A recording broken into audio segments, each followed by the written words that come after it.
BNP জাতির সাথে দেওয়া কথা রাখে নাই। আমরা বিএনপিকে বলছি দেশ এবং জাতির স্বার্থে আপনারা ভুল করছেন, আপনারা ভুল সংশোধন করে জনগণের কাতারে আসুন, জনরায়কে সম্মান করুন। জনরায়কে সম্মান না করার পরিণতি কি হতে পারে দফায় দফায় দেখার পরেও যদি শিক্ষা না হয়, জীবনেও আপনাদের শিক্ষা হবে না। খুলনাবাসী, আমরা আপনাদেরকে কথা দিতে এসেছি। আপনারা যে রায় দিয়েছেন, আমরা সেই রায়টাই আপনাদের কাছে চেয়েছিলাম। আর আমরা বলেছিলাম এই রায় বাস্তবায়ন করা হবে, সংসদে গিয়ে আমাদের দায়িত্ব। চুরি ডাকাতি ইঞ্জিনিয়ারিং করে ভোট কেড়ে নেওয়া হয়েছে, নেওয়া হোক।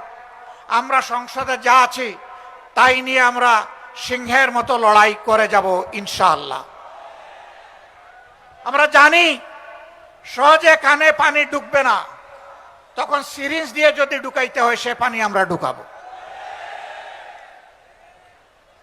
যদি ফয়সালা সংসদে না হয়, তাহলে যেখানে কথা বলতে মাননীয় স্পিকার বলতে হয় না, যেখানে কথা বলতে স্পিকারের অনুমোদন লাগে না, সেই খুলনার মাঠ, বরিশালের মাঠ, চট্টগ্রামের মাঠ, কুমিল্লার মাঠ, সিলেটের মাঠ, ময়মনসিংহের মাঠ, রংপুরের মাঠ, রাজশাহীর মাঠ, বগুড়ার মাঠ, সব জায়গা থেকে আগ্নেয়গিরি তৈরি হবে।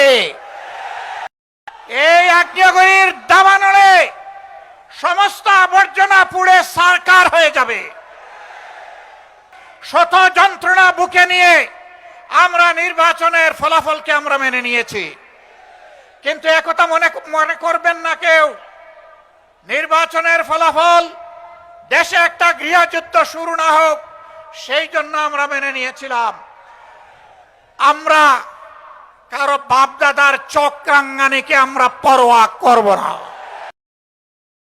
অন্যায়ের কাছে আমরা মাথা নত করব না। আমাদের নেতৃবৃন্দ হাঁটতে হাঁটতে ফাঁসির তক্তায় দাঁড়িয়ে মুচকি হাসি দিয়ে আমাদেরকে শিখিয়ে দিয়েছেন, জাতির জন্য প্রয়োজনে তোমাদেরকে ওই মুচকি হাসি দেওয়ার জন্য তৈরি থাকতে হবে।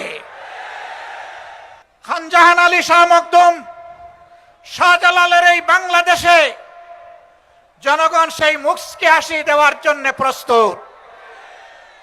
আমরা কোনো আধিপত্যবাদের কাছে মাথা নত করব না। সরকারকে স্পষ্ট বলে দিচ্ছি, যদি এই দেশবাসী এবং আমরা দেখতে পাই আধিপত্যবাদের সামনে আপনারা মাথা নত করছেন, আপনাদেরকে আমরা ছেড়ে কথা বলবো না। সাবধান,